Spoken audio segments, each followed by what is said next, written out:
Di Indonesia banyak banget merek smartphone.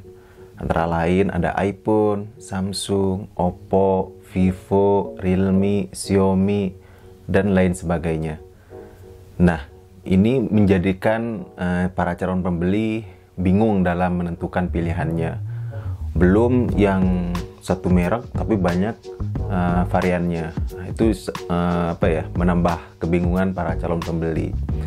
Nah, pada video kali ini saya akan sharing hal-hal yang perlu dipertimbangkan dalam membeli sebuah smartphone. Oke, poin yang pertama adalah lensa kamera. Yap, lensa kamera ini perlu dipertimbangkan bagi kalian yang suka jepret, suka foto gitu ya. Jadi untuk keluaran smartphone terbaru ini banyak yang sudah membawa fitur lensa tele, lensa makro, lensa ultrawide gitu. Itu sangat membantu untuk pengambilan foto berbagai macam kondisi seperti itu. Nah, fitur ini perlu bagi kalian yang cari smartphone dengan kualitas pengambilan gambar yang beragam fitur seperti itu. Dan perlu juga diperhatikan dari fitur kameranya, yaitu adalah stabilisasi pengambilan videonya atau super steady gitu. Nah, itu perlu diperhatikan, perlu dipertimbangkan fitur-fitur tersebut pada kamera smartphone. Jadi itulah poin pertama yang perlu kalian pertimbangkan. Nah, poin yang kedua adalah layar. Layar dari sebuah HP ini perlu kalian pertimbangkan dari sisi teknologinya, itu IPS atau AMOLED atau Super AMOLED atau bahkan Dynamic AMOLED. Dynamic AMOLED ini teknologi yang dikembangkan oleh Samsung ya. Jadi kalian perlu pertimbangkan teknologi tersebut. Karena memang kan layar itu bakal kalian sering pandang gitu ya, sering kalian lihat seperti itu kan. Ketika kalian ketika kalian main sosmed gitu atau main game gitu, biar enak di mata gitu loh. Jadi teknologi itu perlu kalian pertimbangkan, terus dari resolusinya Full HD kah atau Quad HD kah atau yang lain gitu ya. Terus dari refresh rate-nya itu 60 GHz kah atau 90 GHz atau 120 GHz kah gitu. Jadi karena memang lebih kalau lebih tinggi GHz-nya kan lebih smooth aja gitu kan ke layar, ke penampilan gambarnya, penampilan animasi yang lain itu lebih smooth gitu kalau GHz-nya lebih tinggi gitunya, refresh rate-nya lebih tinggi gitu ya. Jadi lebih smooth aja gitu kan. Nah, itu perlu kalian pertimbangkan demi kenyamanan kalian gitu dalam main HP sehari-hari seperti itu. Jadi poin yang kedua ini perlu kalian pertimbangkan sebelum kalian memilih sebuah HP. Nah, poin yang ketiga ini yang menjadi menjadi banyak pertimbangan kebanyakan orang lah ya, yaitu chipset. Nah, chipset ini memang otak dan sumber kekuatan dari sebuah HP. Jadi ya pantas aja sih orang banyak lebih mempertimbangkan chipset daripada hal lain dari sebuah HP gitu ya. Dan memang iya sih, nggak salah memang. Semakin chipset itu bagus, ya semakin bagus dia juga membantu baterai lebih irit seperti itu, juga membantu hasil jepretan kamera itu lebih baik gitu, lebih bagus gitu. Jadi jangan kira chipset ini cuman hanya di dalam masalah tenaga doang, tapi juga membantu menghasilkan sebuah jepretan kamera itu lebih memuaskan gitu.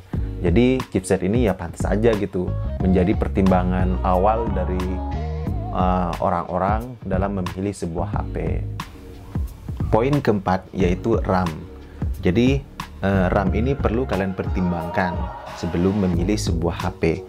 Karena semakin besar kapasitas RAM, kalian lebih leluasa dalam menjalankan beberapa aplikasi, terus melakukan multitasking, dan lain sebagainya. Jadi kalian aplikasi itu nggak mudah nge-lag gitu ya, nggak mudah macet seperti itu. Nah, poin yang kelima adalah penyimpanan internal atau ROM. Nah, kapasitas dari penyimpanan internal ini perlu kalian pertimbangkan guna menyimpan data-data kalian, terus untuk menampung aplikasi-aplikasi yang kalian install, terus jadi juga nggak mengkhawatirkan saat kalian sering-sering update aplikasi gitu ya. Jadi penyimpanan internal ini kapasitas besar itu sangat menunjang gitu. Apalagi HP-nya menyediakan slot microSD. Wah, itu mantep banget. Jadi lebih lebih banyak lagi penyimpanan yang bisa kalian lakukan seperti itu. Terus poin yang keenam. Nah, poin yang keenam ini jangan sampai kalian lewatkan, yaitu fitur-fitur dari HP itu sendiri. Jadi fitur-fitur ini antara lain yang perlu kalian pertimbangkan adalah NFC-nya. Udah ini belum tersedia NFC atau belum, seperti itu. Karena NFC itu untuk zaman sekarang atau seterusnya bakal sering kepake. Terus secara screenshotnya mudah nggak gitu. Dalam semua kondisi, mau screenshot panjang atau mau screenshot sebagian gitu ya. Nah, itu perlu kalian pertimbangkan fitur seperti itu, karena fitur screenshot dalam berbagai kondisi itu sangat membantu ketika kalian banyak melakukan tugas dari sebuah HP gitu ya. Terus fitur multitasking, nah multitasking ini juga perlu dari sebuah HP gitu. Terus fitur tautkan ke Windows. Nah, karena kita kan kadang mau mindahin file dari HP ke Windows atau menampilkan HP di Windows gitu kan. Ya, itu fitur itu juga membantu. Terus fitur fitur sharing file seperti itu. Jadi kalian nggak perlu install aplikasi pihak ketiga untuk melakukan perekaman layar seperti itu ya. Terus fitur scanning QR code seperti itu ya. Fitur-fitur hal kecil seperti itu kan sangat membantu gitu dalam melakukan tugas sehari-hari dari sebuah HP. Nah, poin yang ketujuh ini adalah fitur security. Jadi ini mungkin sedikit banget ya orang yang peduli sama security pada HP.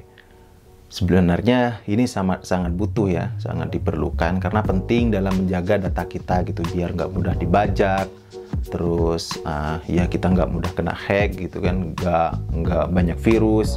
Karena memang ketika HP itu udah banyak virusnya ataupun ada file-file rusak gitu ya, maka itu berpengaruh sama performa sebuah HP, bakal lebih lambat seperti itu. Poin yang ke-8 adalah baterai. Jadi kalau kalian termasuk orang yang malas ngecas, maka kalian perlu mempertimbangkan dari sebuah HP itu adalah baterainya. Baterainya berkapasitas gambot gitu ya, 4000 mAh ke atas, dan sudah mendukung fast charging. Jadi kalian ketika ngecas pun nggak nunggu terlalu lama seperti itu. Nah, poin yang ke-9 ini poin yang sangat jarang banget gitu orang pertimbangkan gitu dalam memilih HP, yaitu audionya.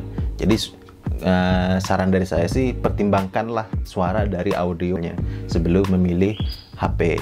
Karena memang audio ini dapat membantu kalian ketika kalian mau dengerin video gitu ya, atau musik, biar nggak cempreng aja sih suaranya gitu. Ketika kalian video call gitu, nanti malah bilang, wah suara kamu jelek, males video call, ataupun lagi teleponan gitu ya.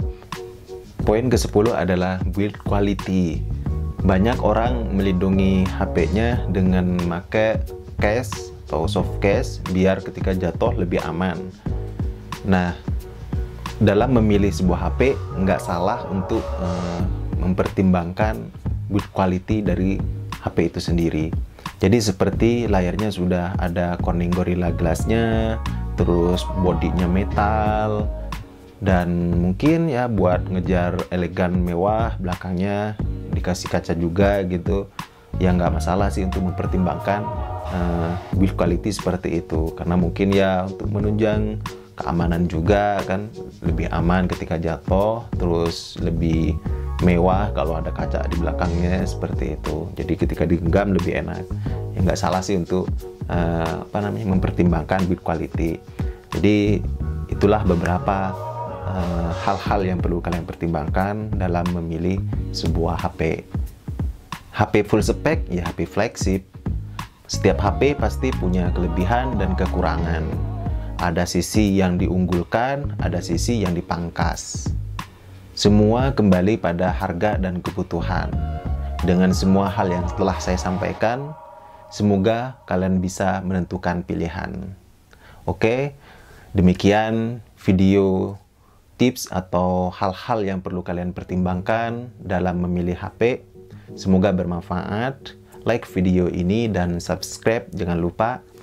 Dadah, sampai ketemu pada vlog berikutnya.